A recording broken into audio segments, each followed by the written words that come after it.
Welcome to my imaginational love story one. ये hidden identity का part 11 है। चलिए स्टोरी को शुरू करते हैं। भाई उस समय के बाद मतलब वांगजी और वांगजी ऑब्वियसली विंग का सेक्रेटरी है ना, उसे इन्फॉर्म करने के बाद ही वो वहाँ से जाने वाला था। तो वांगजी और विंग जैसे खड़े थे, वांगजी ने कहा सॉरी सर, ये कह के विंग ने पर क्यों, तो वांगजी ने कहा मुझे अब तो थप्पड़ नहीं मारना चाहिए था। तो विंग ने कहा पर तुमने मारा। तो वांगजी ने कहा प्लीज़ मुझे नौकरी से मत निकालिए, आप मुझे नौकरी से निकालेंगी तो मैं आपके ऊपर हरासमेंट का केस डाल लूँगा। ये सुनते ही विंग भाई क्या, तो वांगजी ने कहा रोते रोते बोल रहा था कि आपने मुझे कार में किस क्या, एक नहीं मैं दो बार, और ऑफिस आवर आपने मुझे केस कर लिया, वो भी मेरे लिप में। ये कह के वांगजी रो रहा था कि हाँ, वांगजी को पता चल गया था कि विंग का वीक पॉइंट क्या है, कि उसे लेके तो उसका वीक पॉइंट वांगजी को पता चल गया था। तो मैंने कहा अच्छा अच्छा ठीक है, शांत हो जा। तो वांगजी चुप हो गया था। तो विंग ने कहा पर तुम्हें थप्पड़ नहीं मारना चाहिए था। तो वांगजी ने कहा पर आपको किस नहीं करना चाहिए था, इडियट कहिए। ये कि वो वहाँ से निकल गया। वांगजी ने कहा प्लान सक्सेसफुल। विंग ने कहा क्या कहा उसने, आपको किस करना नहीं चाहिए था, ठीक है इडियट।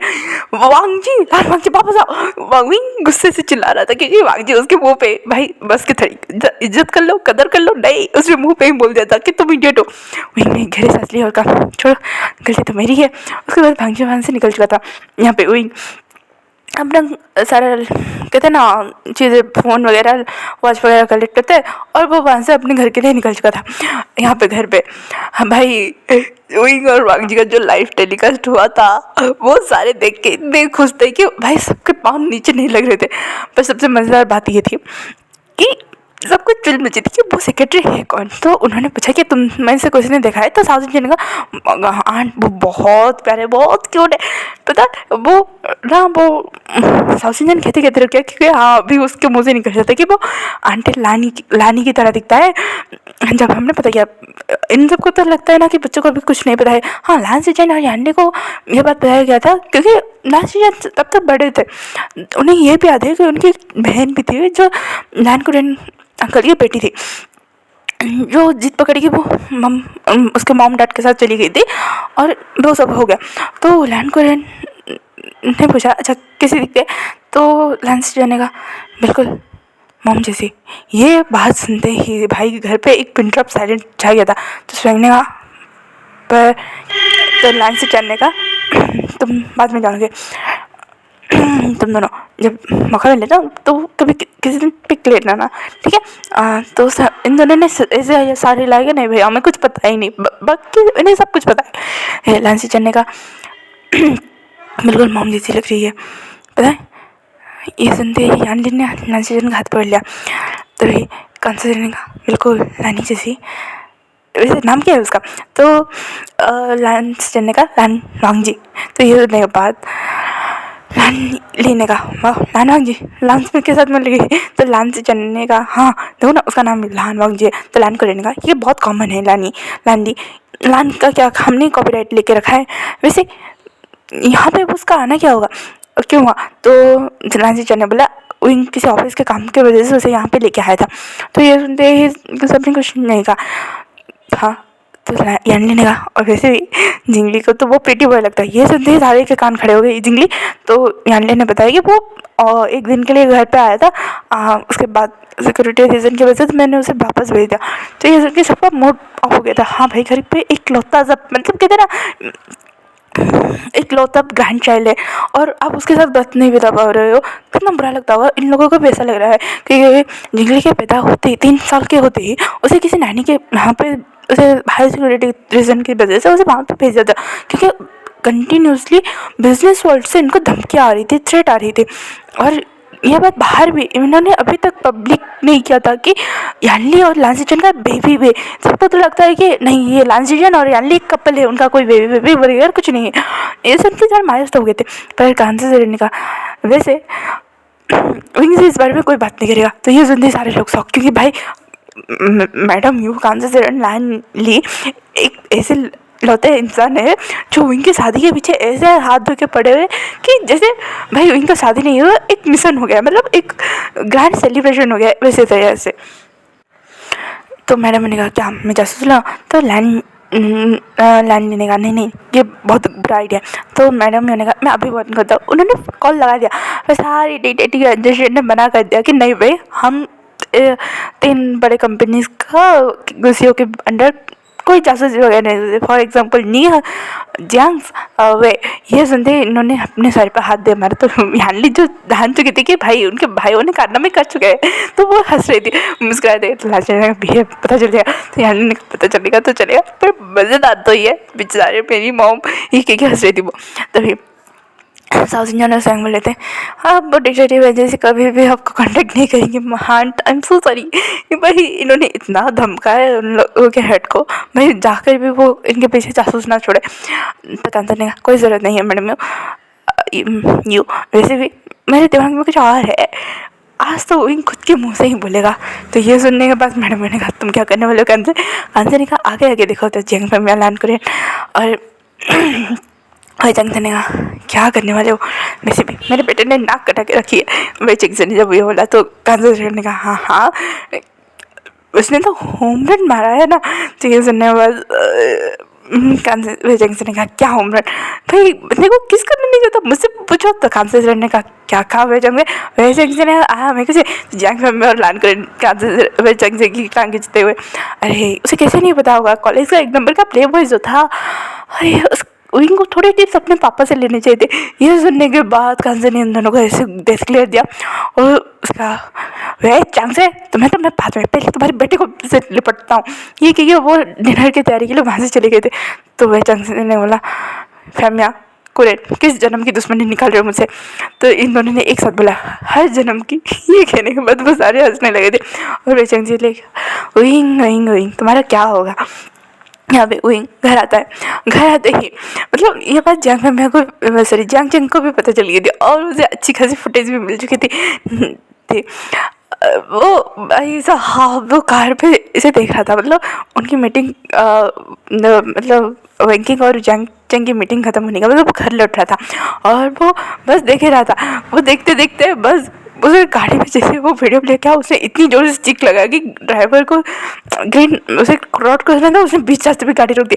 तो चंग ने कहा सॉरी। तो ड्राइवर ने कहा इट्स ओके। ये कि फिर से उसने गाड़ी चलाई। भाई साहब जंग ने कहा ये था क्या विंग, तुम तो पूरे चेंज हो गए हो। ये कि वो मुस्कुराते घर आ रहा था। घर आते ही उसे प्लान समझाया दिया गया कि भाई विंग को कैसे मजा चखाना है। तो ये सारे बैठे थे। साउथ इंडियन स्वयं को लगा कि नहीं भाई मधुमक्खी के छत्ते पे हाथ नहीं डालते, पर इन लोगों को तब सुने न तब। और साउथ इंडियन के मूड के कारण वो भी इस प्लान में थोड़ा सा चाइल्डिश बिहेवियर सा हो गया था। अब स्वयं अपने हस्बैंड को कैसे अकेले छोड़ सकता है, वो भी रेडी सटी गो वाले पोजिशन में आ गया था। अब वो घर आता है। घर आते ही पहले लास्ट डिसीजन विंग तुम्हारा किस तरह का दिन गया है? तो विंग भी लाइक ये कैसा क्वेश्चन है, किस तरह का दिन जाता है? वो विंग ने कहा गगा आपको ये पूछना चाहिए मेरा दिन कैसे गया, ठीक है? तो लास्ट जन है नहीं तुम्हारा किस तरह का दिन गया है, वो किस वर्ड को जरा कहते ना बोल्डली और थोड़ा लाउडली बोल रहे थे। तो विंग ने कहा अच्छा है। तभी यानी ने कहा वैसे विंग किस दिन तुम्हारा मूड है वापस ऑफिस जाने का? तो विंग भी लाइक ये क्या सवाल है? तो यानी ने मैं पूछ रही हूँ किस दिन तुम्हारे ऑफिस जाने का मूड है? तो विंग ने कहा कल ही सीजे।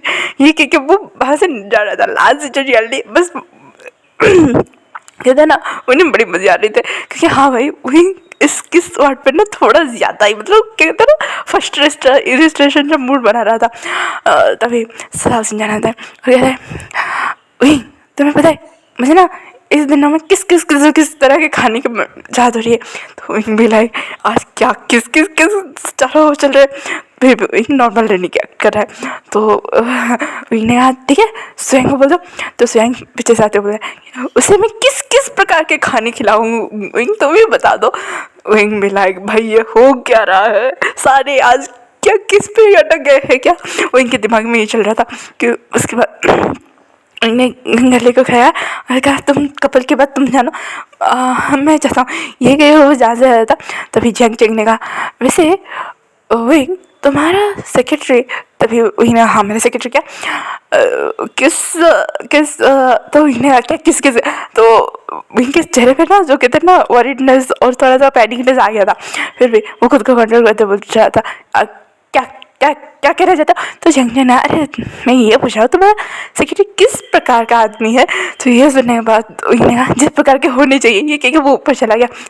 ये पांचों इतनी जोरों से हंसे भाई कि उनका जो झंझलाता हुआ चेहरा था ना, वो उनके चेहरे मतलब उनके सामने आ रहा था और वो पेट पकड़ के हंस रहे थे। तो सास ने कहा बेचारी वाट तो डाइनिंग टेबल पे लगने वाली है। ये कहने के बाद वो जो रुमलाने के बाद आज क्या हो गया घर वालों को, हर और यहाँ पे उसने गहरी सांस ली, फ्रेश होके नीचे आ गया। आने के बाद वो देख रहा था कि हाँ सारे उसके अंकल आंट सारे वापस आ गए, तो वो वहाँ पे बैठ गया था।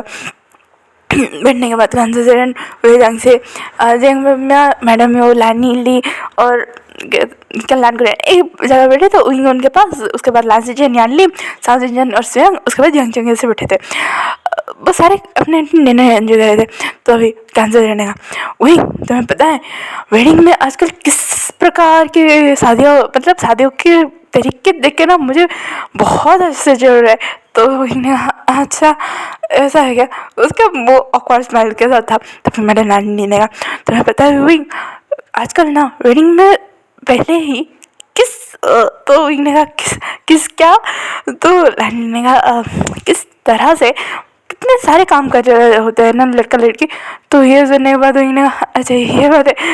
वो बस सोच रहा था कि भाई आज सारे किस पे क्यों अटक गए हैं। वहीं फिर भी नॉर्मल आर्ट करके अपने डिनर एंजॉय करने वाला था। तभी मैडम ने कहा वैसे तुम बताई हुई आज ना मैंने एक न्यूज़ देखा। तो इन्होंने कहा कैसी न्यूज़ आंट। तो मैडम ने कहा आजकल ना बॉस अपनी सेक्रेटरी को किस करने लगे। ये सुनने के बाद उनको जो खांसी उठा वो खांसने लगा था। वो बस एक लोग अपने वो कहते हैं ना पलटन को जो थोड़े सिबलिंग को देखना बनता है ना कि भाई हाँ कि क्या इन्होंने कोई कांड किया है। तो वो देख रहा था तो साहब ऐसे एक्ट कर नहीं भाई हमें कुछ पता ही नहीं। तो इन्हें कहा हाँ आप कुछ भी दिखती है एंड।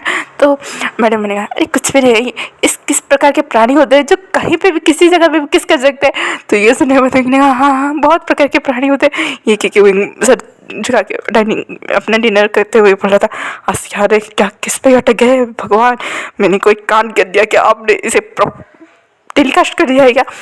वो उसके मन में ये चल रहा था। तभी मैं जंक्शन का वैसे वहीं तुम किसिंग में बहुत बुरे हो। तो इन्हें अरे नहीं नहीं किसी, ये सुनते ही वहीं चुप, उसके मुंह पे ताला, क्योंकि वही जंग से पूरे स्ट्रेट फॉरवर्ड थे, उन्होंने बोल ही दिया।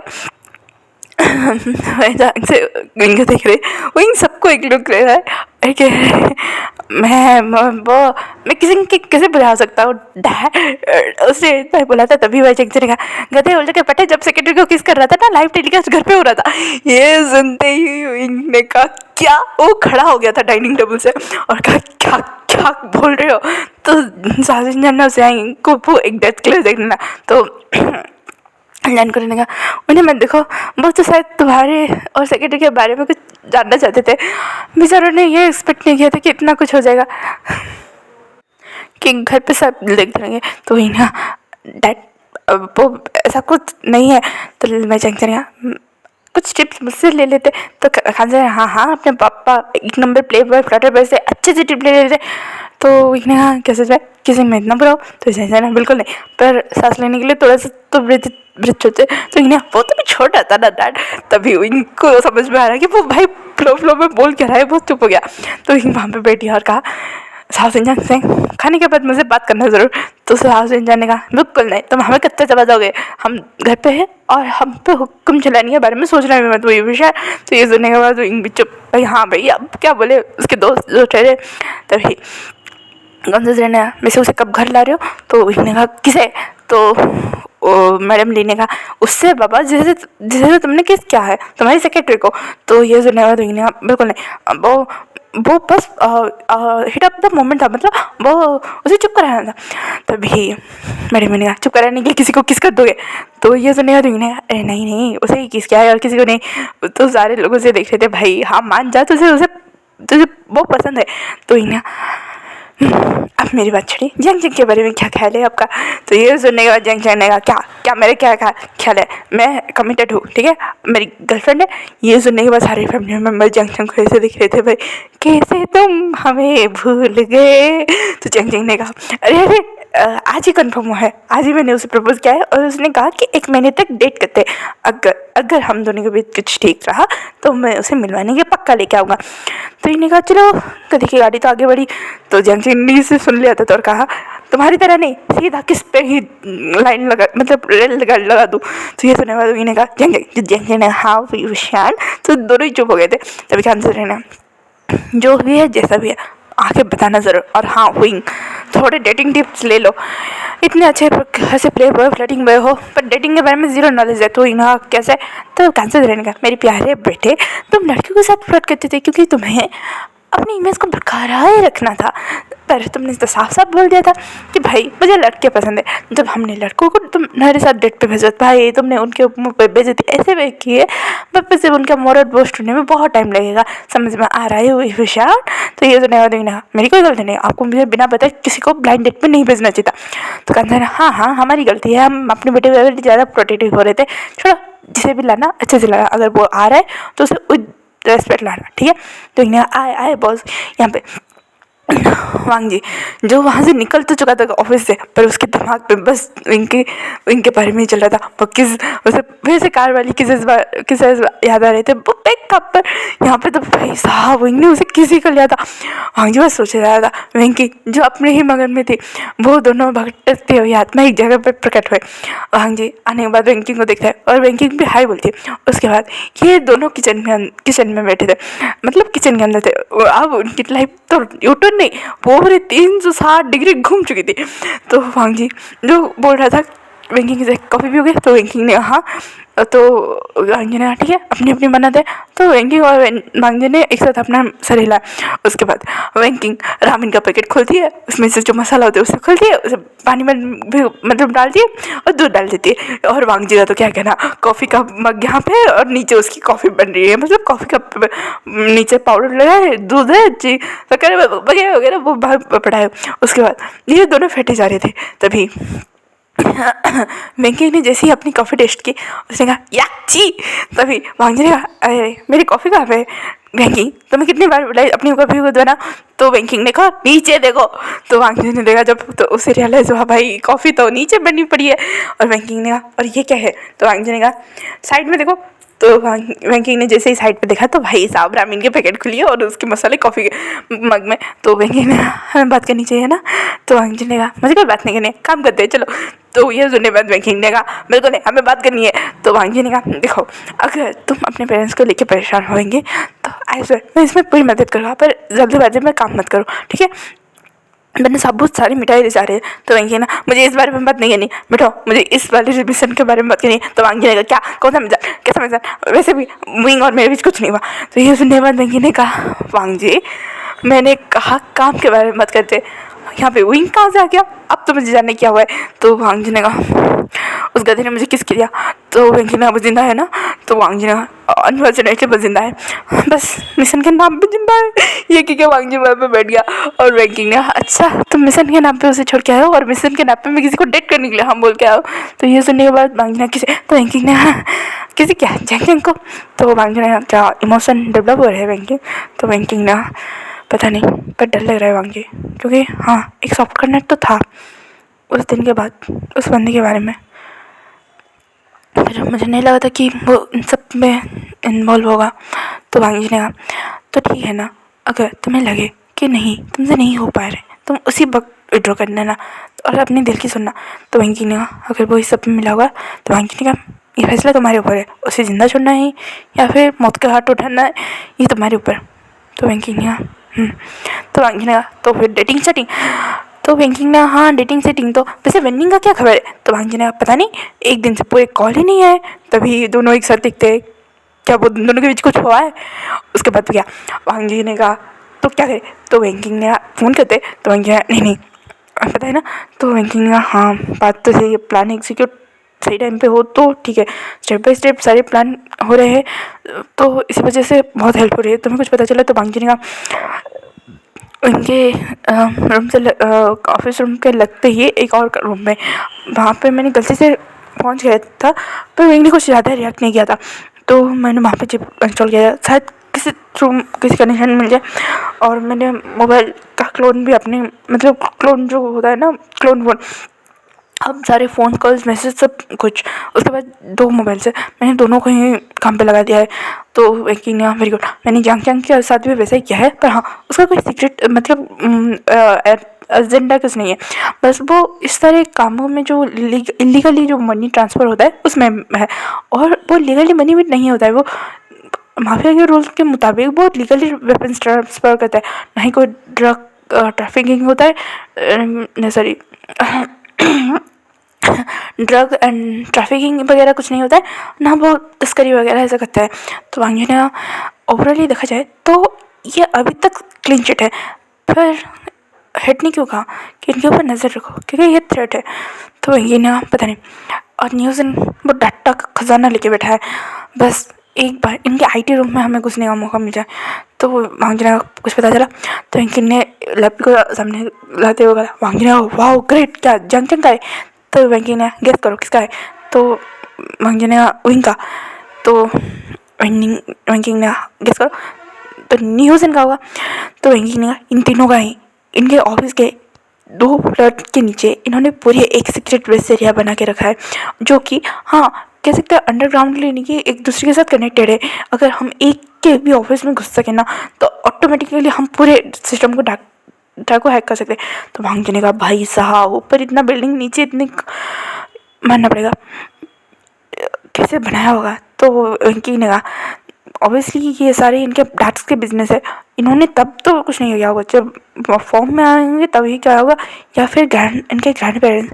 तो भांजी ने कहा इनके पेरेंट्स, हाँ इनके पेरेंट्स के बारे में पता लगा, मुझे बच्चे के बारे में पता चला था, क्या इनका कोई और, तो वेंकी ने और कोई नहीं, इनके ग्रैंड पेरेंट्स जो थे वो भी माफिया थे, तो शायद मुझे लगता है इनके पोतों ने इस इनहेरिटेंस को अपने ऊपर लिया है। तो भांजी ने कहा ओह, तो और कोई नहीं है। तो वेंकी ने कहा क्या हुआ, तो वेंकी ने कहा मैंने आज किसी को देखा जो डाट के जैसे दिखते थे, मुझे धुंधला तो ज़्यादा याद है पर हाँ बिल्कुल डाट के जैसे थे, उनका नाम लांस एजेंट। तो वेंकी ने कहा तुमने फ़ोटो तो देखा था ना, तो वांगी ने कहा पर फोटो में इतना क्लियर नहीं था जितना इतना क्लियर है, और वांगी खामोश हो गया। तो आज का पार्ट यहीं पे ख़त्म करते हैं, फिर मिलेंगे कल के पार्ट में। Thank you for watching, comment करो, लाइक करो, शेयर करो and enjoy the story. Thanks for watching. Bye bye cuties and sweeties.